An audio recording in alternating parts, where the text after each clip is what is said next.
Hello and welcome back to Champions and Beyond. In this video we're going to take a look at one of the Unmatched game sets and we're going to show you what you get within the box of Unmatched Robin Hood versus Bigfoot. So let's open up the box.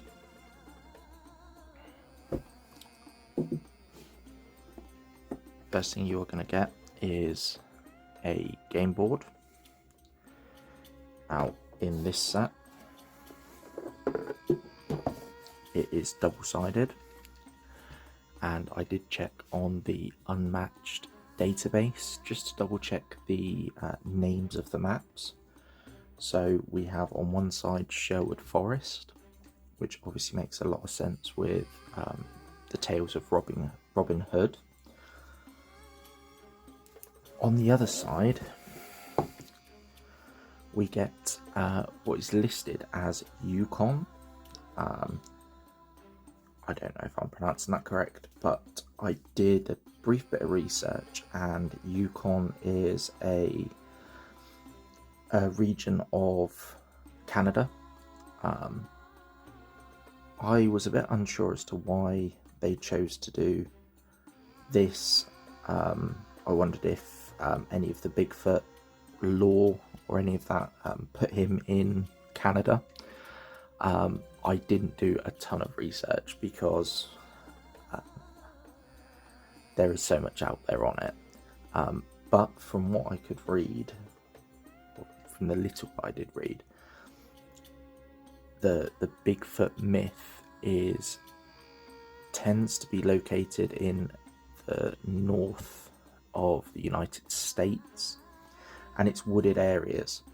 So my guess as to why they chose to do Yukon as a map would be because if both characters should be around wooded areas, it might be a bit boring to do two maps that are both predominantly wooded areas. So that's just a quick guess, but as I say, very nice to get a double-sided board. Not every set does have a double-sided game board. Now this set is only 2 characters. These boards do only support a 2-player game. If you want to play Unmatched as a 3 or 4-player game, you have to buy one of the bigger boxes that has the bigger map that does support 3 and 4-player play. So, put the board to one side. You also receive your rules booklet. Very easy to follow game system. Covers everything you really need for a starter game. Quite well written, quite easy to follow. Now, as I say, these boxes, although if you took the insert out, there would be a lot of wasted space, and I know some people that do consider space a premium have decided to take the inserts out and kind of package the pieces separately so that you can fit several sets in a single box, rather than carrying around all of the different boxes. But the inserts are very nice. They fit all of the components in the way you need them to, and we will cover each one of the characters, and I'll go through some of my thoughts of them. So first of all, we'll cover Robin Hood. Now I will have put a picture of the miniature painted up. Unfortunately mine aren't painted. Let's see if I can get that to focus. So you get a nice miniature of Robin Hood. You get 4 I believe, tokens. So yes, you get 4 tokens which represent the merry men.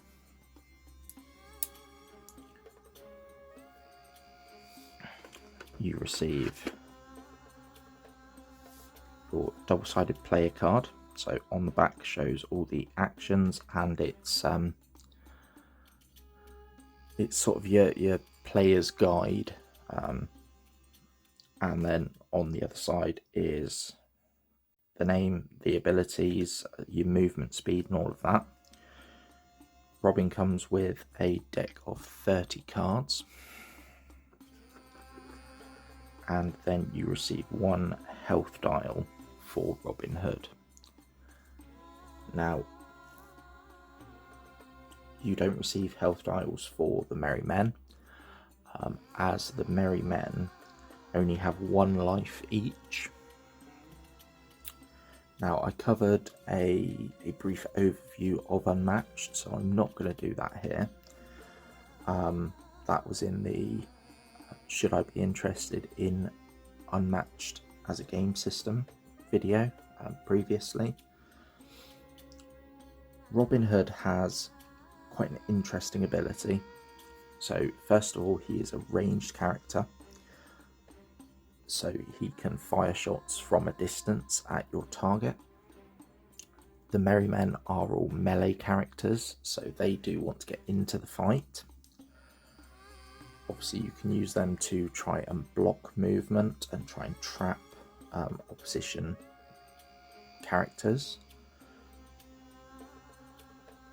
But they do only have 1 life. There is a couple of cards that will bring your Merry Men back if you get to them, and if you don't have to use them before you lose any of the Merry Men. As I say, his interesting ability is after any character attacks, that character can move up to 2 spaces. So if you're Robin Hood, you can enter into the zone that your enemy is in. You can choose for your second action to do an attack and take a shot, and then you can back away further, meaning that you're in less danger of that counter attack when your opponent gets round to their turn.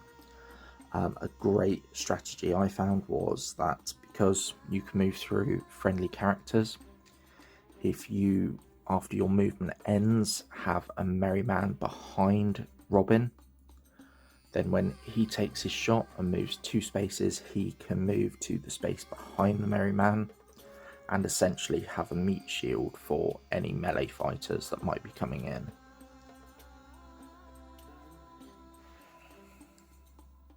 So that is what we receive for Robin Hood. What we get for Bigfoot, and again I will put up an image of the figure painted by somebody that's very skilled. Both of these images, by the way, were found on Board Game Geek, so I don't know the artists or anything like that, the people that have put their time and effort in, but they've done some fantastic work, and I just thought I'd point you towards that page if you wanted to go and find out any more. And that is on the page 4 of the Bigfoot and Robin Hood expansion. So, Bigfoot. See if we can get it to focus. Bit of a bigger, chunkier miniature. His henchman, his sidekick, is the jackalope. So you get a single token for the jackalope.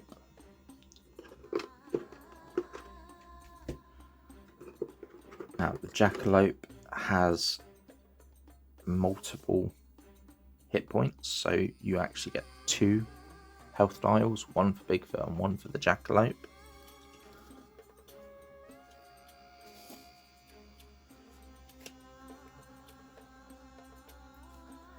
And again, his deck is a 30 card deck.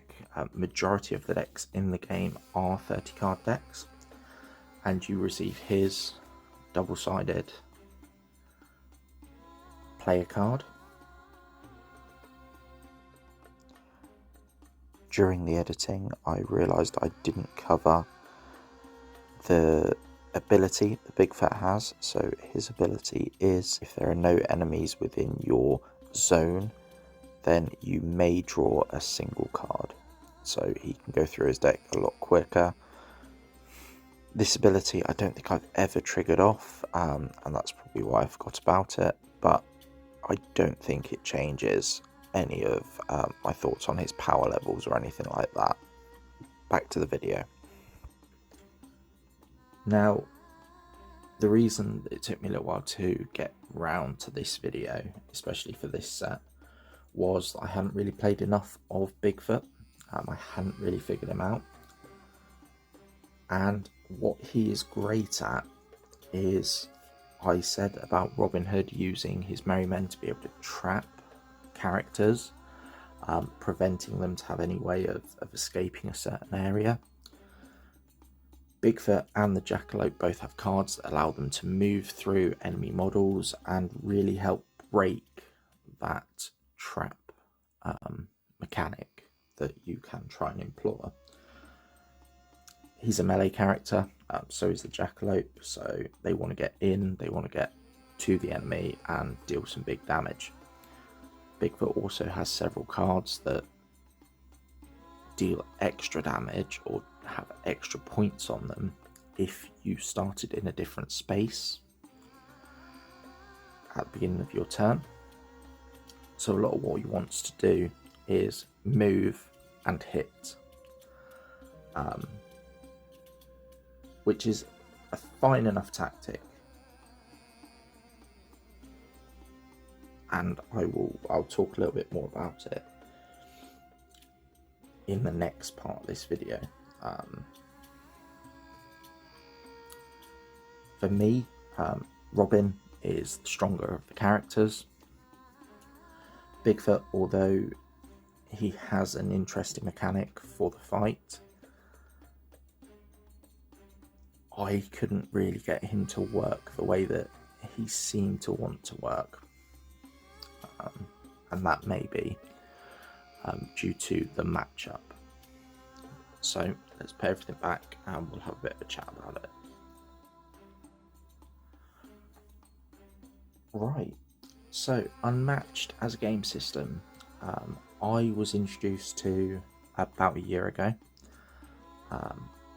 I have bought a few of the sets, I've taught the game to several people.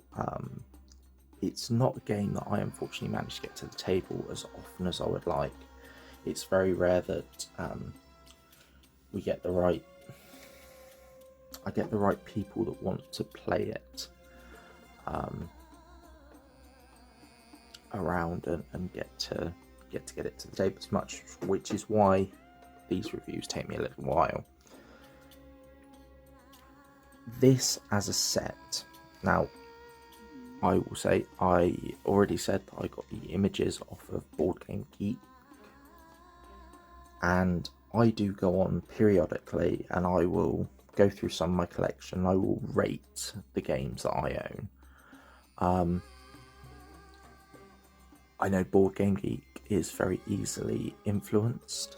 I don't feel I've done that. I definitely have marked games down when I don't enjoy them as much. And there's still games in my collection, but if, for example, an expansion, which all of the Unmatched could be considered expansions, if an expansion doesn't live up to what I expect for the game, I will mark that expansion down.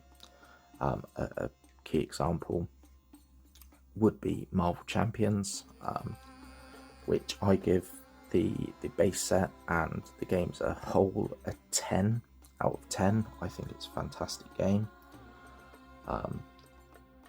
Sets like the Wrecking Crew that were good for the time, but maybe are a bit outshined in amongst the set, has a much lower rating. So what did I think about Robin Hood versus Bigfoot? Now, I've rated this set as a 7 out of 10. The reason I went for that is because although it's very easy to learn the game, it's very easy to play, it's very fun to play, I don't think that this set is completely balanced, and maybe that's how it's always supposed to be. You know, one character is supposed to have a certain attribute, and a lot of it is the matchup that you're going to come up against. So some of the matchups that I've come up when I've played Bigfoot have been matchups that have been unfavourable, and I'm sure there are characters out there that have a ton of sidekicks and want to kind of trap your opponent. I haven't come up against those kind of characters, or I've never played the characters in that way. So I think Bigfoot is a far weaker character when you just look at the two in the box. So I think Unmatched is a fantastic game. It's probably a 9 out of 10 for me. It's a fantastic game system. The card play mechanic is something that I always rave about, and the way that you have to use your cards almost sparingly at times so that you don't start taking damage for not being able to draw up is a really interesting mechanic. The set is good. I don't think that I'd ever suggest not to pick up this set. This set came out in 2019 as well, so it's one of the older sets for Unmatched. I wouldn't suggest not to pick it up. I think Robin Hood is a lot of fun as a character. Probably across all the sets that I have, at least, there are far fewer ranged characters than there are melee characters, so having that chance and that possibility is a good way to play. The maps are fun, both sides are fun. As I say, there's the slight discrepancy with why the reverse side is Yukon. If there is a thematic reason, please let me know in the comments below, because it's one that I couldn't find, so I'm unaware of. So overall, that is it. That is what you receive if you choose to buy the Robin Hood versus Bigfoot set for Unmatched. Now, if you get a chance to try it out before you buy it, definitely give it a go if this game system interests you. It is well worth trying out. There is just that balance issue which marks it down for me. So thank you very much for watching. I hope you found this informative. If you think I'm wrong about my rating, let me know in the comments below. Let me know a more favourable matchup if you know one for Bigfoot. Because at the minute I haven't really found a really favourable matchup for him. Thank you very much for watching. Please like and subscribe, and until next time, happy gaming.